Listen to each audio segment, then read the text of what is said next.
குறிப்பா இப்ப சட்டம் ஒழுங்கு இஷ்யூ நீங்க ஏற்கனவே போகக்கூடிய விளாத்திக்குளம் இஷ்யூ 8வது நாளாக இதுவரை இந்த மாதிரி கேள்வி நல்ல கேள்வி கேட்டீங்கன்னா நல்லா இருக்கும். ஆனா அந்த வருத்தமான பதில் அதுக்கு இன்னைக்கு சட்ட ஒழுங்கு பாத்தீங்கன்னா நீங்க இவ்வளவு பலமான கூட்டணி 4 முனை கூட்டணி அப்படிலாம் பேசுறீங்க கேட்கறீங்க, ஒரு உண்மையான விஷயத்த யாருமே தெரிஞ்சுக்க மாட்டேங்கிறாங்க.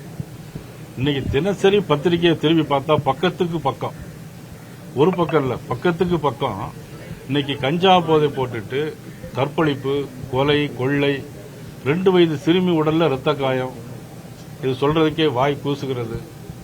எப்படி இந்த ஆட்சி 5 ஆண்டு காலம் ஆட்சி செஞ்சாங்க அப்படின்னா மக்கள் சிந்திச்சு பார்க்காங்க. 2 வயசு குழந்தையும் விட்டு வைக்கல, 60 மூதாட்டியும் விட்டு வைக்கல. இதுக்கான காரணம் கஞ்சா.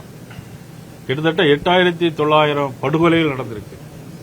1977 பெண்களுக்கு எதிராக, இதுல 8900ல் 1977 கொலைகள் பெண்களுக்கு எதிரான, அதுலயும் 387 பேர் குழந்தைகளுக்கு எதிரான. எல்லாமே காரணம் கஞ்சா. 22 லட்சம் கிலோ கஞ்சா பிடிச்சிருக்காங்க. 22 லட்சம் கிலோ கஞ்சா பிடிச்சிருக்காங்க இந்த 5 ஆண்டுல மட்டும். இந்த ஆட்சி கூட்டணி பலம் அதெல்லாம் சொல்றீங்களே, மக்கள் சிந்திக்க மாட்டாங்களா?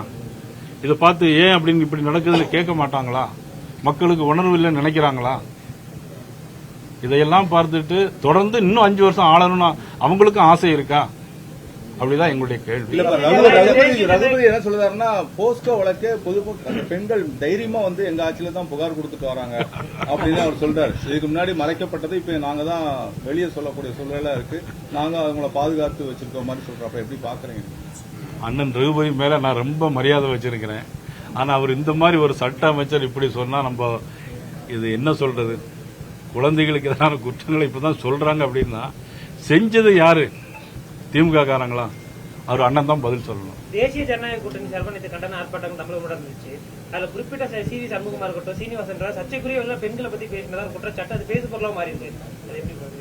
இல்ல அதை பத்தி என்ன பாக்கல, நீங்க சொன்னாங்க அதை பத்தி நான் பார்த்துட்டு நான் உங்களுக்கு பதில் சொல்றேன்.